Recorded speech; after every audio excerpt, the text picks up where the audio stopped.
नमस्कार विद्यार्थियों।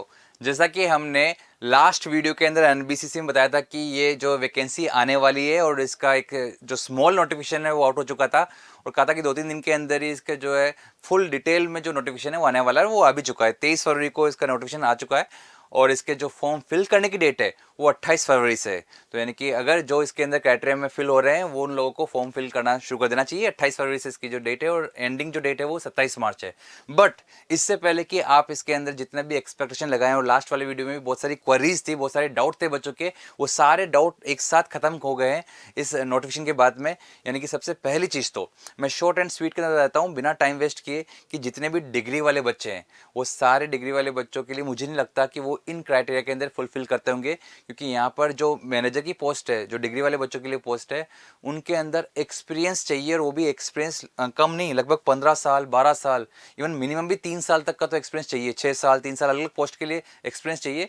तो मुझे लगता है कि यहाँ पे ज़्यादातर जो बच्चे देख रहे होंगे वो लोग सारे फ्रेशर्स हैं, तो उनके लिए फिर ये जो पोस्ट है वो नहीं है। इसका मतलब आप लोग इस वीडियो को या इस वैकेंसी को छोड़ सकते हैं, क्योंकि ये आपके लिए काम की नहीं है। अगर कोई है वास्तव में इसका एक्सपीरियंस है तो वो एक बार के लिए इस नोटिफिकेशन को चेक कर सकता है, पर मैं इन सबको अभी के लिए मैं साइड कर रहा हूँ। जैसे कि मैं पहला बताता हूँ कि सिविल के अंदर जैसे जनरल मैनेजर की जो पोस्ट है स्ट्रक्चरल डिजाइन की, उसमें 49 ईयर्स जो है मैक्सिमम एज लिमिट है, लेकिन जो एक्सपीरियंस मांगा है वो टोटल 15 ईयर्स का इस फील्ड के अंदर जो भी इनके रिक्वायरमेंट है सारी चीज़ें में, उसमें 15 साल का एक्सपीरियंस होना चाहिए, जिसका कोई मतलब नहीं है। हालांकि इन समय पोस्ट एक दो अलग अलग है, जिससे मैंने लास्ट टाइम बताया भी था।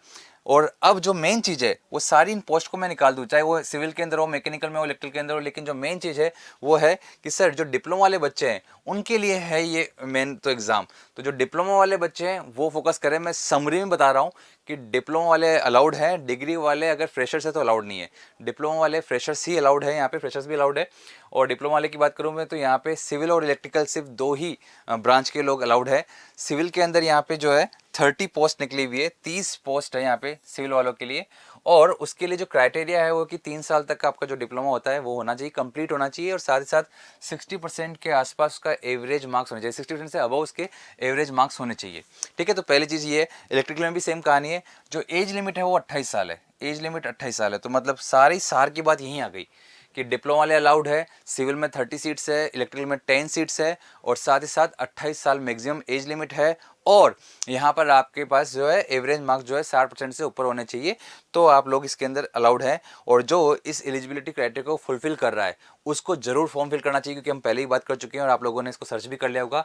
एनबीसीसी काफ़ी रेपुटेड आपके लिए नवरत्न है, काफ़ी अच्छा लुक्रेटिव जॉब हो सकती है आपके लिए, और ये काफ़ी ग्रोविंग कंपनी है। तो इसलिए जो इन सबको क्राइटेरिया को फुलफिल कर रहा है उसको तो ये फॉर्म जरूर फिल करना चाहिए। रही बात तो फॉर्म फिल करने की डेट, जैसे मैंने बताया था कि 28 फरवरी से स्टार्ट हो जाएगा, 27 मार्च की लास्ट डेट होगी। तो उसके अंदर आप फॉर्म फिल कर सकते हैं। इसके अंदर जो भी बाकी के जो क्राइटेरिया है कि फोटो कौन सी चाहिए, कितनी चाहिए, इसके लिए आप ये नोटिफिकेशन चेक कर सकते हैं कि फोटो के साइज क्या होनी चाहिए। हाँ, बस एक चीज़ है कि जो आपके लिए मैटर कर सकती है वो ये है कि इसके फॉर्म फिल करने की जो फीस है कितनी है। तो डिप्लोमा वाले की बात करें हम सिर्फ केवल यहाँ पे जूनियर इंजीनियर के लिए, तो जूनियर इंजीनियर सिविल के अंदर भी 1000 रुपीज़ है, और जूनियर इंजीनियर इलेक्ट्रिकल के लिए भी 1000 रुपीज़ की चार्जेस है। लेकिन अगर आप SC ST की कैटेगरी में आते हैं तो SC ST या PWD डिपार्टमेंट वालों के लिए यहाँ पे कोई भी एप्लीकेशन फ़ीस नहीं लगेगी उनको, मतलब उनके लिए फ्री ऑफ कॉस्ट है यहाँ पे। तो उनको तो बिल्कुल भरना ही चाहिए। मैं तो कह रहा हूँ इवन जो भी एलिजिबल है उनको भी भरना चाहिए। 1000 रुपीज़ के अंदर चार्जेस है। लेकिन अब अगर आप बात करें यहाँ पे तो सर इसके अंदर एग्जाम कैसा होगा, तो एग्जाम यहाँ पर केवल कंप्यूटर बेस्ड टेस्ट होगा। हम लोग जो है मतलब जो डिप्लोमा वाले बच्चे हैं वो S3 लेवल की पोस्ट में आते हैं, तो S3 वालों के लिए केवल CBT है, यहाँ पे कंप्यूटर बेस्ड टेस्ट होगा एक। उस टेस्ट के अंदर आपके जो मार्क्स होंगे हिसाब से आपको यहाँ पर सिलेक्शन उसके अंदर आपका डिसाइड कर दिया जाएगा। हालांकि अगर कोई पहले से ऑलरेडी एनबीसीसी में काम कर रहा है किसी पोस्ट पर किसी भी जगह पे, तो उसके एक्सपीरियंस के हिसाब से उसको ऑलरेडी मार्क्स मिलेंगे। 1 साल के हिसाब से उसके 3 नंबर दे दिए जाएंगे। मैक्सिमम 3 साल तक का एक्सपीरियंस काउंट किया जाएगा, यानी कि 9 नंबर आपको यहाँ से मिल सकते हैं उस CBT के अंदर। आपको ये फायदा हो सकता है। ये उनके लिए जो कि पहले से ऑलरेडी एनबीसीसी में काम कर रहे हैं। बाकी सबके लिए जो है सिंपल रूल्स है, वही रूल है यहाँ पे। तो मैं और अगर समरी कर दूँ, क्योंकि और बाकी सब चीज़ें जो इसके अंदर एलिजिबल है वो भर सकते हैं कि क्या जो जनरल इंस्ट्रक्शन है वो सब चीज़ें क्या क्या है। कि पहली चीज़ तो डिग्री वालों के लिए मतलब नहीं है, क्योंकि इसमें एक्सपीरियंस चाहिए यहाँ पे, और वो भी एक्सपीरियंस काफ़ी ज़्यादा चाहिए। और अगर डिप्लोमा की बात करें तो डिप्लोमा वालों में सीट्स भी ज़्यादा है, 30 सीट्स सिविल के अंदर है, 10 सीट्स इलेक्ट्रिकल के अंदर है। साथ ही साथ मैक्सिमम एज लिमिट 28 साल का है। केवल सर सिविल और इलेक्ट्रिकल ही अलाउड है क्या? हाँ, केवल सिविल और इलेक्ट्रिकल ही अलाउड है। साथ ही साथ आपके जो मार्क्स हैं वो एग्रीगेट मिनिमम 60% से ऊपर होने चाहिए, तो ही आप अलाउड है। और जो फीस है वो 1000 रुपीज़ है, और जो फॉर्म की जो स्टार्टिंग डेट है वो है 28 फरवरी से, और एंडिंग डेट 27 मार्च है।